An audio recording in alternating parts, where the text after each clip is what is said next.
Welcome to week 23 of our 25-week sewing organization challenge. If you're new here, check out the other weeks.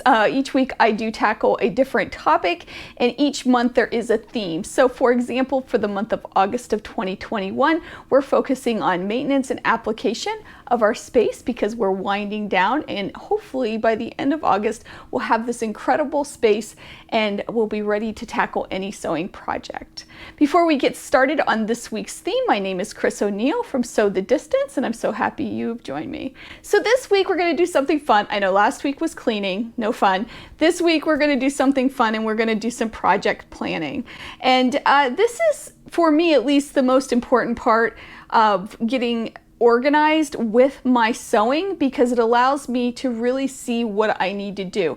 And I love to do this at the beginning of the holiday season, which if you're a sewist is usually July or August, right? If you start early enough to get all those projects done. And making a list and really getting organized with what I want to make and for whom is really important as we move forward, because it's going to allow us to streamline our sewing and just hopefully get everything done that we want to do. Now, let me just talk for a moment about holiday sewing, okay? We all want to make everybody we know a quilt, and that's pretty impossible, at least in my opinion. Unless you're sewing a lot, like 12 hours a day, it would be near impossible to make every person on our gift list a whole quilt. So it's important that we really think about what we want to make and consider making smaller projects. Now, I have a video on using half square triangles to make table toppers. These make great gifts. I'll put a link here to that. But there's tons and tons of projects out there on YouTube, or even go to your quilt shops or wherever, talk to friends or look at your patterns that are small projects, that are manageable projects, and we can still make homemade gifts for people we care about. So I put together this worksheet. Now, you don't have to use it. You can use to see ideas from it. I do have a PDF on my blog if you want to download it and use it, but again, you don't have to. I'm just going to give you a few ideas on how to brainstorm and come up with some ideas for gift giving. The first thing you want to look at are project ideas. Like I said before, you want to give everybody a quilt. We all want to give everybody a quilt, but that's not really feasible. So what other projects can we make? Maybe a table topper, or maybe a small lap quilt instead, or a purse or a tote bag or something small like that. Maybe just a set of coasters, maybe one of those cozy bowls. Just think about things and brainstorm, write them down, some things that you could make for other people. Next, make a list of who you want to give gifts to. Now, maybe it's your neighbors, maybe it's family, maybe it's just somebody who was really nice to you this year, but make a list of all those people you'd really love to make gifts for this year. Next, you're going to take that list and you're going to prioritize. So who on that list you absolutely want to make something for. And then you're going to make another list of, well, maybe if I have the time, I'd love to make it, but it's not a priority. Your third list would be, well, you know what? If I have the time, maybe, but these people would have to be cut if I don't have the time. And now we're going to put it all together. We're going to take that first tier of recipients and write down what we're making for them, that second tier, what we're making for them, and that third tier and what we're making for them. This is just to help you get organized with the process.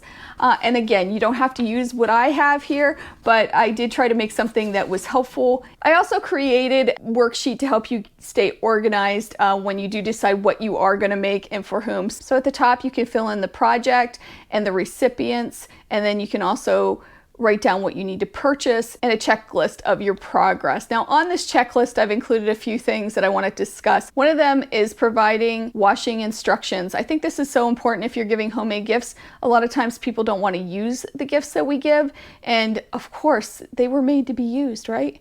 So we want them to use them. So giving them some washing instructions or care instructions is so important. If you're giving them care instructions and you really want to make sure that everything is followed correctly, say you give them a table runner and you want to tell them that you can wash it, make sure you wash it first too. Either pre-wash the fabric or wash it after you make it, or even both. I have a video of some tips that I put together on how to make the best of your homemade gifts. Check that out. I'll put a link here to that too. So once you have this all done and you're ready to go, it is important that we start to containerize or get things together. So if you're going to be making, say, table runners, and you know that you have 5 people to make those table runners for, consider making the exact same table runner for those 5 people and put everything you need together in one of these plastic totes. It really helps you stay organized when you're making these projects, and it's also something that you can put away and take out fairly easily. So your first task for this week is to write down everything you want to sew this holiday season. And it doesn't have to be holiday related. You may have a grandchild that's being born in October, or you have a wedding coming up that you really would like to make something for those events. But write them down, get organized, know what's coming up, and take a critical eye on what you really want to make and what you maybe don't have to make. That doesn't mean that you're not going to make those things. It just means that you're going to prioritize the things you need to make. Next, take that list and purchase or find or collect whatever it is that you need for those projects and get them all together. Come up with a plan. You may have to buy Christmas fabric, or you may want to buy baby fabric, or whatever it is, or you might want to just gather up what you need. Make sure you include the batting, the thread, all of that stuff that you would need, and put it together in a container so you're ready to go when you sit to sew and make that sewing experience even better. And your third task is to make the time to sew. Put some time on the calendar that you're going to work on projects. Maybe you're going to a retreat, which would be a great time to get some holiday sewing completed.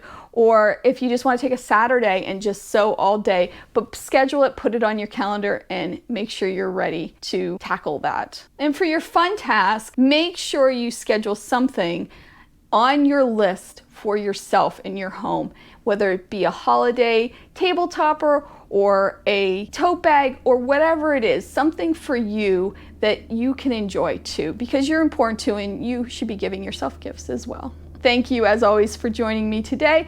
I will see you next week for week 24 of our organization challenge. Only 2 weeks left. If you haven't done so yet, please consider subscribing. It is free, and I will see you soon. Have a great week and make sure you take some time to sew. Bye.